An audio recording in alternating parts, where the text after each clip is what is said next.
Assalamualaikum warahmatullahi wabarakatuh. Waalaikumsalam warahmatullahi wabarakatuh.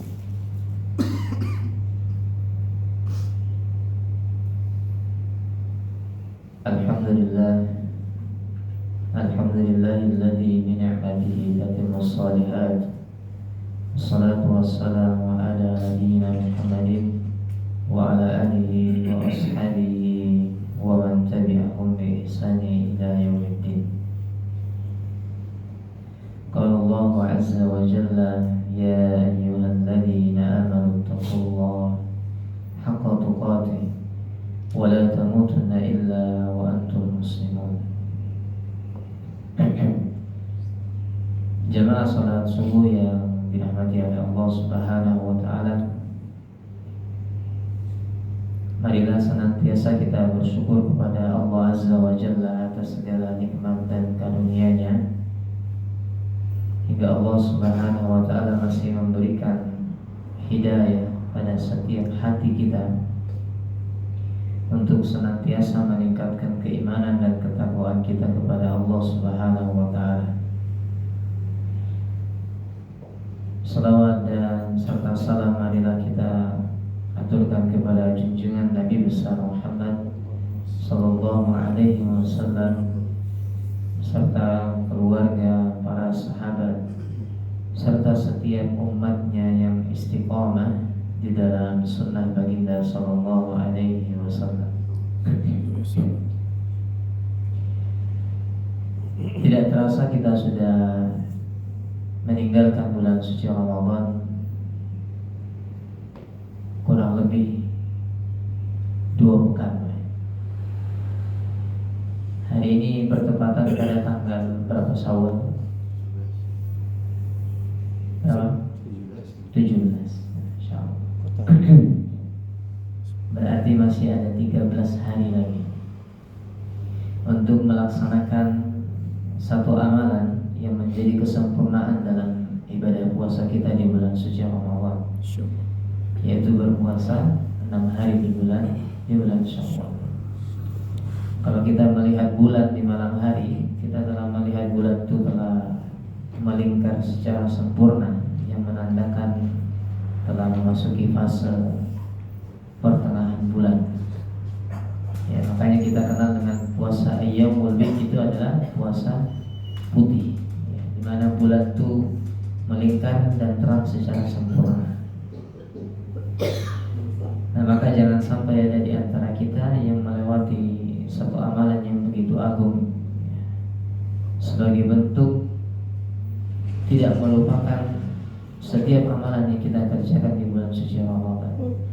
Oleh karenanya para ulama memberikan satu nasihat, kunu rabbaniyin wa la takunu ramadaniyin. Hendaklah kita semua itu menjadi hamba-hamba Allah Subhanahu wa taala, bukan menjadi hambanya Ramadan. Jangan sampai amalan yang begitu dahsyat kita kerjakan di bulan suci Ramadan, pas di tanggal 1 Syawal hilang setiap amalan yang biasa kita laksanakan di bulan Ramadan, baik itu qiyam, mendirikan salat malam, tilawah Al-Quran, sedekah, dan amalan-amalan yang lainnya yang kita kerjakan di bulan suci Ramadan. Maka hendaklah kita berdoa kepada Allah Subhanahu wa taala untuk senantiasa diberikan keistiqomahan atas amalan yang kita kerjakan di bulan suci Ramadan. Ya, kembali lagi jemaah sekalian yang dirahmati oleh Allah Subhanahu wa taala, untuk senantiasa kita mempelajari ayat-ayat Allah Subhanahu wa taala, hadis-hadis baginda sallallahu alaihi wasallam terkait tentang akhlak dan adab yang hendaknya senantiasa kita pegang bagi seorang muslim. Pada pertemuan terakhir kita masih masuk kepada perkara berbakti dan menyambung silaturahmi, ya. Berbakti dan menyambung silaturahmi. Berbakti dan menyambung silaturahmi ini adalah satu amalan yang begitu dahsyat di sisi Allah Subhanahu wa taala. Terutama tentang perkara albirru, ya, albirru yaitu berbakti kepada kedua orang tua. Karena sungguh berbakti kepada kedua orang tua ini memiliki kedudukan yang tinggi di sisi Allah Subhanahu wa taala. Sebagaimana Allah Subhanahu wa taala berfirman, "Wa qada rabbuka alla ta'budu illa iyyah wa bil walidaini ihsana." Dan Tuhanmu telah memerintahkan supaya kamu menyembah Allah Subhanahu wa taala, menyembah hanya kepadanya dan tidak boleh menyembah selain kepadanya. Dan ini menyembah kepada Allah Subhanahu wa taala dari segala aspek.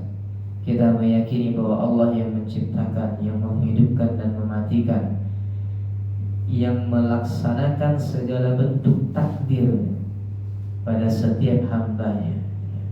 Dan kita juga meyakini bahwa segala ibadah dan amal soleh kita haruslah semata-mata hanya karena Allah Subhanahu wa taala. Dan kita meyakini segala bentuk sifat-sifat Allah Subhanahu wa taala yang Allah sifatkan terhadap dirinya. Nah, kemudian Allah mengatakan wabil walidaini ihsana. Dan hendaklah kalian berbuat baik kepada kedua orang tua kalian.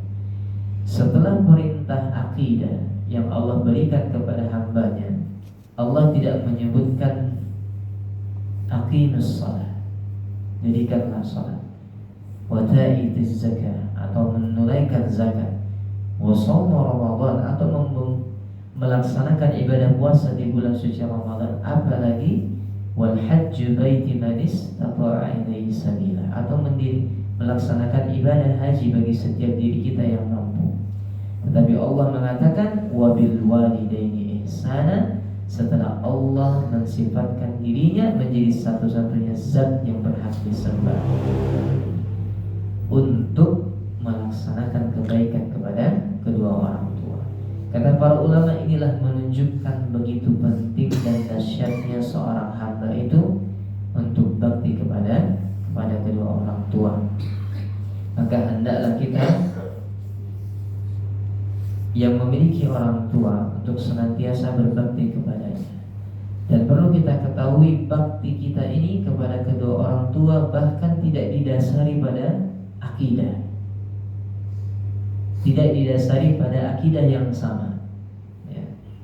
Banyak yang teman kita, saudara atau kerabat kita yang dia mendapati kedua orang tuanya adalah seorang yang berbeda dengan akidahnya. Mereka sering kali bertanya, bagaimana bakti kita kepada kedua orang tua kita sedangkan mereka adalah seorang yang berbeda agama dengan kita. Maka para ulama mengatakan baktimu kepada mereka itu adalah perintah dari Allah. Tetapi ada sebuah kaidah, la ta'atan li ma'siyatin khaliq. Tidak ada ketaatan pada kemaksiatan kepada pencipta, kepada Allah Subhanahu wa taala. Maka setiap perintah yang mereka berikan, kalau tidak berhubungan dengan kemaksiatan kepada Allah, maka itu lebih utama kita kerjakan. Ya, jadi selama orang tua kita tidak memberikan perintah kemaksiatan kepada Allah Subhanahu wa taala atau berupa dosa, maka hendaklah kita sebagai seorang anak menunaikan hal itu. Tentunya mastaqatu, dengan kemampuan kita. Nah, apalagi kita yang mendapati kedua orang tua kita itu adalah seorang yang muslim, seiman dengan kita. Dan anehnya malah lebih banyak kasus yang kita dapati mereka yang seagama tetapi tidak pernah akur dengan kedua orang tuanya. Apalagi dalam tanda kutip anak-anak yang baru hijrah. Makanya pernah ada nasihat dari salah satu ustaz kibar kita di Indonesia. Beliau mengatakan, ya, bagaimana mungkin kalian ngaji tetapi kalian malah jauh dengan kedua orang tua kalian. kalian malah bertengkar setiap hari dengan kedua orang tua kalian. Mereka bertanya, apa yang kalian pelajari dari ngaji kalian? Harusnya semakin kita ngaji, semakin kita tahu kedudukan orang tua kita itu begitu dahsyat di hadapan kita. Ya. Nah maka benarlah kata Allah, wa bil walidaini ihsana, berbuatlah baik kepada kedua orang tua. Bahkan ada sebuah ancaman ya, dari Nabi Shallallahu Alaihi Wasallam, ya, merugilah orang-orang yang mendapati kedua orang tuanya di masa lanjut usia, tetapi mereka tetap tidak masuk ke dalam surga. Anaknya ini udah tahu, anaknya mendapati kedua orang tuanya itu dalam lanjut usia, tetapi sampai itu pun mereka tidak bisa menjadikan orang tuanya itu sebagai jalan pintu surganya, ya, sebagai jalan pintu surganya. Makanya kata para ulama, pintu surga yang paling dekat itu orang tua. Jangan cari jauh-jauh. Jangan cari jauh-jauh pintu surga yang lainnya, sedekah, bangun masjid dan lain sebagainya. Orang tua kita ini adalah pintu surga terdekat kita. Pintu surga terdekat kita. Makanya di antara sunnah kita, bagi mereka yang telah mendapati kedua orang tuanya dipanggil oleh Allah Subhanahu wa taala, dalam perintahnya adalah menyambung silaturahim dengan kerabat-kerabat orang tua, kenalannya, teman-teman dekatnya, sahabat-sahabatnya, ya. Ya, sebagai bentuk bakti kita kepada kedua orang tua. Nah, ini telah kita bahas pada pertemuan yang lalu. Nah, kemudian di antara pembahasan malam ini adalah yaitu menyambung silaturahim. Ya, perlu kita ketahui bahwasanya yang dimaksud dengan silaturahim adalah menyambung silah atau menyambung kepada kerabat.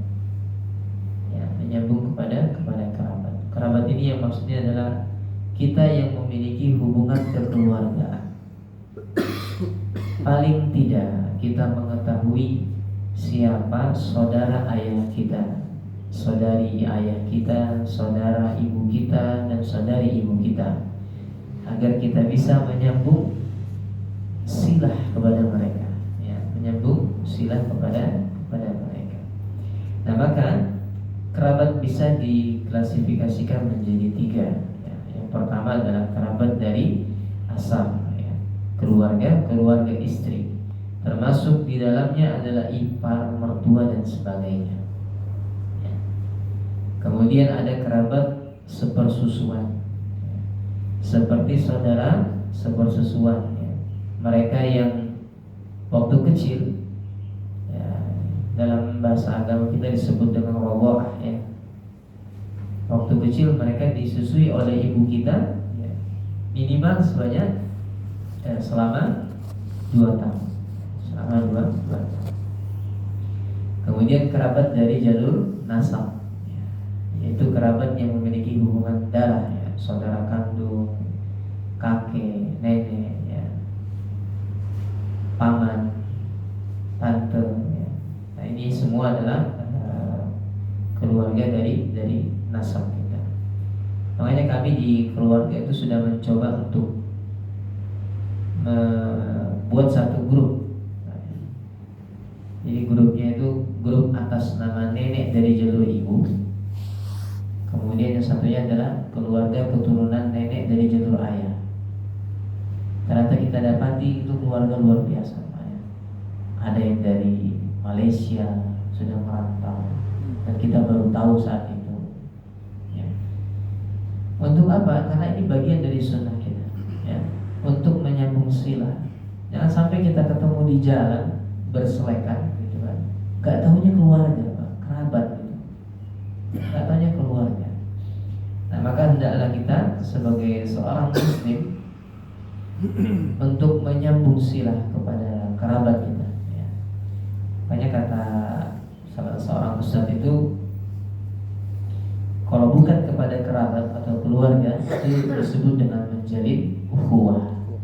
Ya, menjalin ukhuwah. Ada silaturahim mereka makna rahim inilah yang dimaksud dengan dari keluarga kerabat, dari keluarga kerabat.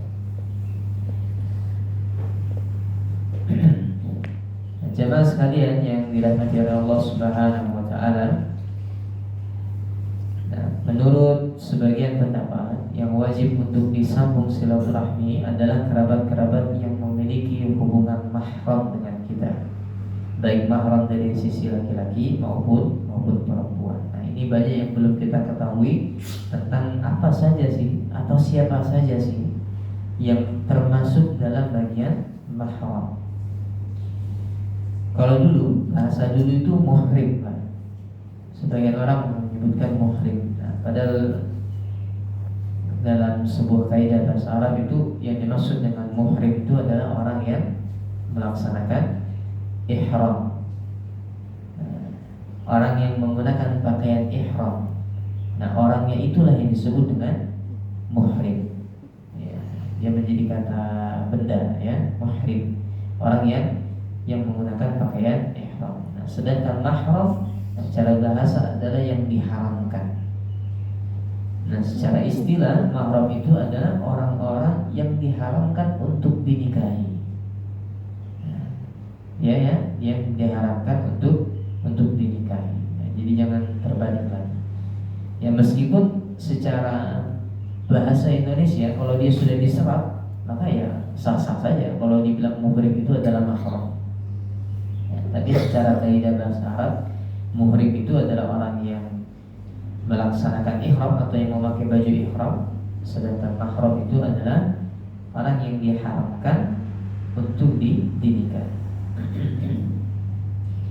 Nah, mahram itu siapa saja? Yang jelas yang pertama adalah orang tua kandung kita. Ya, orang tua kandung kita.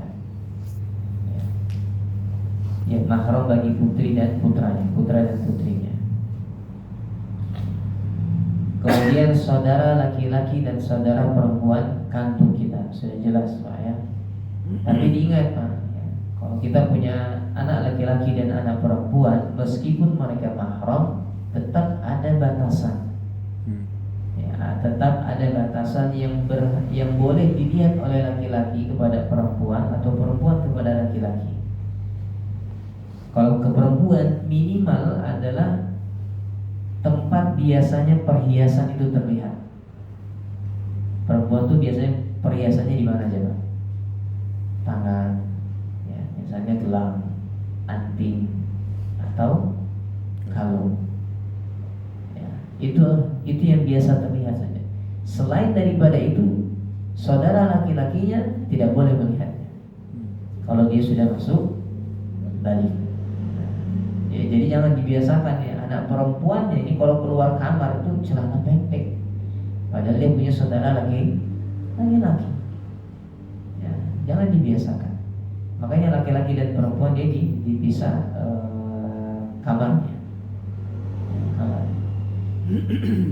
Nah, ini yang perlu kita perhatikan ya antara saudara laki-laki dan saudara perempuan. Karena kebetulan saya juga nggak punya saudara perempuan. Ya, semuanya laki-laki. 6 orang laki-laki semuanya. Kemudian kakek dan nenek ya, itu bagian dari mahram kita ya, baik dia jalur ayah maupun jalur ibu. Kemudian cucu kita ya, cucu dari anak kandung kita ya, cucu dari anak kandung kita, maka dia juga sebagai mahram kita. Tidak boleh seorang kakek itu menikahi cucu perempuannya. Dia tidak diharamkan. Kemudian paman, ya, paman-paman yang merupakan saudara laki-laki dari bapak. Ya. Nah, makanya paman itu bisa menjadi wali nikah. Dia bisa menjadi wali nikah. Kemudian ada bibi atau tante ya, yang merupakan saudari-saudari perempuan dari bapak. Ya, saudari-saudari perempuan dari bapak. Dia termasuk mahram. Kemudian ada akhwal ya. Kalau di Arab itu ada ammi atau ammun, ada akhwal. Ini paman-paman yang merupakan dari saudara laki-laki dari jalur ibu. kemudian khalat, ya, tante yang merupakan dari saudari dari jalur ibu. Nah, mereka ini adalah mahram bagi anak-anaknya, ya, mahram bagi anak-anak. Nah, ini merupakan pendapat yang paling masyhur untuk menyambung silah kepada mereka, dan lebih utama bersilaturahmi kepada mereka.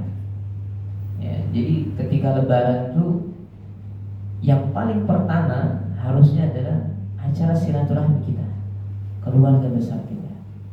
Jangan langsung perusahaan, ya. Nah, ini perusahaan langsung hari kedua halal bihalal. Halal bihalal ini di Indonesia aja istilahnya, Pak, ya, halal bihalal. Nah, maka ini sesuai dengan sabda baginda sallallahu alaihi wasallam yang diriwayatkan oleh Abu Hurairah radhiyallahu anhu, anna Rasulullah sallallahu alaihi wasallam qala la yujma'u bainal mar'ati wa 'ammatiha wala bainal mar'ati wa khalatiha. Tidak boleh seorang menikahi seorang perempuan dan tantenya saudari dari bapaknya sekaligus, atau menikahi sekaligus seorang perempuan dan bibi wanita tersebut dari saudari dari ibunya. Hal ini dilarang oleh Rasulullah Shallallahu Alaihi Wasallam karena bisa memutuskan silah, ya, karena bisa memutuskan silaturahmi, karena dengan tantenya atau bibinya. Jadi seperti yang kita lihat, Pak, ya, ada sahabat yang menikahi dua saudari perempuan, ya, perempuannya bersaudara. Siapa? Utsman bin Affan. Tetapi Utsman bin Affan itu dia menikahi kakaknya dulu, kemudian kakaknya meninggal, baru dia menikahi adiknya. Nah, makanya dalam pembahasan mahram itu ada namanya mahram mu'abbad. Selamanya dia mahram. Orang tua, paman, ya, kakak laki-laki, adik perempuan dan lain sebagainya, itu semua mahram mu'abbad. Ada juga yang dia mahram apa bahasanya? Temporer. Ya, mahram temporer. Ipar tuh mahram jadinya. Kalau dia dalam keadaan sedang menikah dengan saudara kita. Nah, kalau dia sudah diceraikan, nah, hilang kemahraman kita. Ya, hilang kemahraman kita. Nah, dia jadi bukan lagi bagian dari mahram. Nah, memang pembahasan mahram ini cukup termasuk bagian dari pembahasan fikih, ya, pembahasan fikih. Nah, maka hendaklah kita sebagai seorang muslim menyambung silaturahmi kita kepada kerabat-kerabat terdekat kita. Ya. Coba kita tanya kepada orang tua kita. Ya, mungkin ada yang sebagian dari kita ini gak hafal saudara dari ayah kita, saudara dari ibu kita. Ya. Sampai kami buat grup itu namanya adalah saudara-saudara bapak kita di deskripsinya, supaya kita tahu, oh ini anaknya paman ini anaknya paman ini anaknya paman ini. Nah, dan ini juga bagian dari sunnah baginda Sallallahu Alaihi Wasallam untuk senantiasa menyambung silah terhadap kerabat-kerabat dari jalur ayah maupun jalur ibu. Dan sungguh silaturahmi ini adalah bagian dari sunnah baginda Sallallahu Alaihi Wasallam. Bahkan Nabi Sallallahu Alaihi Wasallam mengatakan, siapapun di antara kalian yang ingin dipanjangkan umurnya, maka sambunglah silaturahmi. Maka sambunglah silaturahmi. Ya, meskipun di sini ada penjelasan terkait apa yang dimaksud dengan umur yang panjang. Ya. Yang pendapat pertama adalah umur yang panjang itu secara zahir maknanya, ya, memang dipanjangkan umurnya. Dan Allah berhak memanjangkan umur seorang ataupun mempercepat umur seseorang, meskipun sudah tertulis di Lauhul Mahfuz. Ya. Atau yang dimaksud dengan panjangnya umur itu adalah, pendapat yang kedua adalah bertambahnya keberkahan dan kebaikan dalam umur yang mereka miliki. Maka inilah pembahasan kita pada subuh hari ini terkait tentang menyambung silaturahmi, ya, atau menyambung silaturahim kepada kerabat kita. Dan selain daripada itu, menjalin ukhuwah kepada sesama muslim itu juga bagian dari syariat kita. Karena innamal mu'minuna ikhwah. Karena sesungguhnya orang-orang yang beriman itu pada hakikatnya adalah bersaudara. Sebagaimana saudara yang kita ketahui, maka perlakukanlah seseorang itu sebagaimana kita ingin diperlakukan. Nabi SAW mengatakan, la tadkhulul jannah hatta tu'minu. Kita semua ini Pak tidak akan pernah masuk surga sampai kita beriman. Wala tu'minu ahadakum hatta tahabbu. Dan kita ini tidak akan beriman sampai orang-orang beriman itu saling mencintai. saling mencintai. Kata Nabi SAW, apakah kalian mau aku berikan satu amalan yang kalau amalan ini kalian kerjakan, kalian akan saling cinta? Kata para sahabat, qalu bala. Iya pasti ya Rasulullah, kami mau. Amalan apa itu ya Rasulullah? Afsus salama bainakum. Tebarkanlah salam di antara kalian. Ya.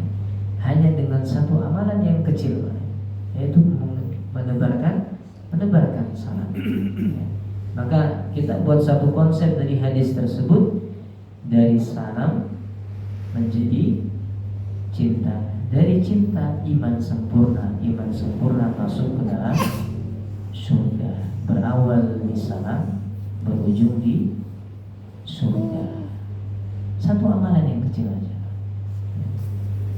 Dan memang benar kata Rasulullah, di penghujung mendekati hari kiamat, orang-orang akan mengucapkan salam hanya kepada yang mereka kenal, ya, dan tidak lagi mengucapkan salam kepada mereka yang tidak dikenal.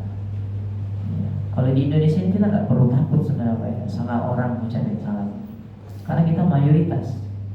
Ya, berbeda dengan negara-negara Thailand, Vietnam, ya, yang dimana memang minoritas atau dia mayoritas hanya di daerah-daerah tertentu saja. Maka kita perlu memilah-milah mengucapkan salam kepada siapa. Tapi kalau di Indonesia ini hampir kita hampir semua mayoritas adalah seorang muslim. Maka jangan sampai kita meninggalkan satu amalan yang begitu mudah untuk kita kerjakan, ya, untuk mengucapkan salam kepada saudara-saudara kita. Baik, mungkin ini dulu yang bisa kami sampaikan terkait tentang berbakti kepada kedua orang tua serta menyambung silaturahim. Dan insya Allah pada pertemuan berikutnya kita akan bacakan hadis-hadis yang berkaitan tentang keduanya, baik dari segi keutamaannya atau kaifiyahnya tentang bakti dan silaturahim kepada kerabat. Allahu ta'ala a'lam bishawab. Kita cukupkan dengan sama-sama baca doa kafaratul majlis. Subhanakallahumma wa bihamdika asyhadu an la ilaha illa anta astaghfiruka wa atubu ilaik. Wallahu ta'ala a'lam bishawab. Assalamualaikum warahmatullahi wabarakatuh.